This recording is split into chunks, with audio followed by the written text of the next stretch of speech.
Welcome to this module where I'll discuss whether decision making can be improved through training. This paper was part of a bigger piece of research taking place over 20 years, investigating how to make more accurate predictions in high stakes, one of a kind type of decisions like what we're faced with in sport. And the questions were really complex. For example, one of the questions was, will North Korea detonate a nuclear weapon before the 1st of January 2015? The study ran for 3 years and had between 2,000 and 4,000 participants each year, so a very large sample, and in total they asked over 350 of these complex decision-making questions. And they found the best decision makers, those who consistently scored highest across the 3 years, had certain behavioural and psychological traits.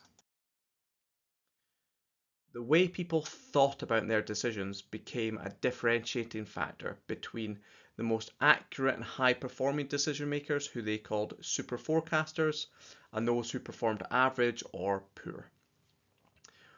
One thing the super forecasters did was they considered a wider range of different viewpoints before making their decisions. They weren't tribal, they didn't only consult materials that agreed with their existing beliefs. These super forecasters actively looked for disconfirming information before making their decisions. The top performers also scored highest in an assessment of open-mindedness, which perhaps contradicts some of our preconceived ideas around a rigid and decisive decision maker. And the top performers also thought about their decisions in terms of probabilities. They would say, I think there's a 70% chance of this outcome occurring. And then if new information became available, they might update their confidence to, let's say, 75% or 80%. And these behaviors and psychological skills are something all of us can practice. We can all learn to be more open-minded, we can all practice thinking in probabilities, we can all search for more disconfirming information before making a decision. So this is something we can all do immediately to start improving our own decision making. Another piece of research from the same research group took decision making training and gave it to different group of participants to see if they could improve their decision making performance in these complex type of problems. This time they asked 199 questions over a 2-year period. And in this study, they split the participants into 3 high-level groups. They had an individual group where people made predictions completely alone. They had a crowd belief group who also made their predictions alone, but this time they could see what other participants were predicting. And then they had a team group where people were put into teams of up to 25 members, and these teams could share information with one another, such as website articles and, importantly, the reasons why they were making their decisions.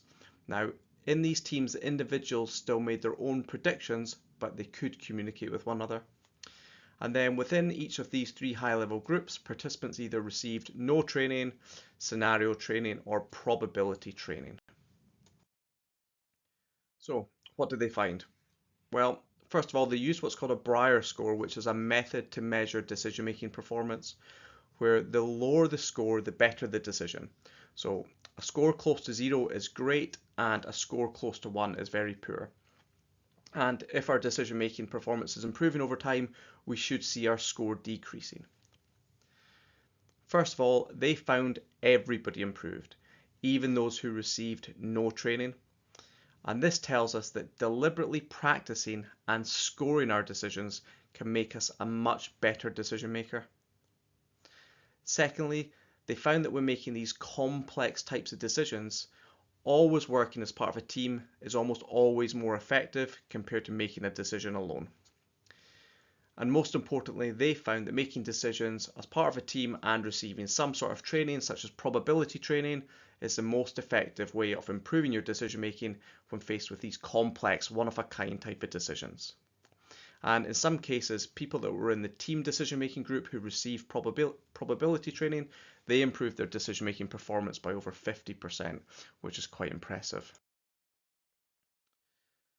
And as I said, in both these pieces of research, they scored decisions, which is quite a novel idea and not something we would typically see in sport.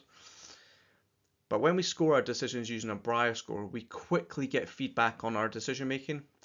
We can see the types of decisions where we're confident and we're getting the outcome that we wanted, but we also get to see the types of decisions where we're confident and not getting the outcome that we wanted.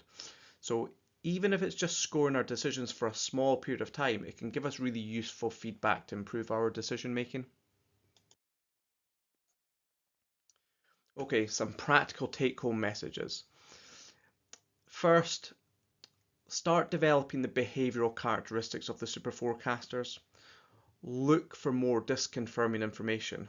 Practice being open-minded, and when new information emerges, think, how does this affect the confidence in my decision? Does it make the outcome 5% more likely or 5% more unlikely? Secondly, decision making is a skill, and like most skills, it can be improved with deliberate practice and training. So if you want to improve your decision making, start practicing it and scoring it more frequently. And finally, we tend to score our decisions based only on the outcomes, and this is also known as resulting. But by including our subjective confidence in our decisions, we can get feedback, and this can help us track our decision-making performance, and then it allows us to introduce additional decision-making strategies to improve the decisions that we're struggling with the most. So, to answer the original question, can decision-making be improved through training? The answer is definitely yes.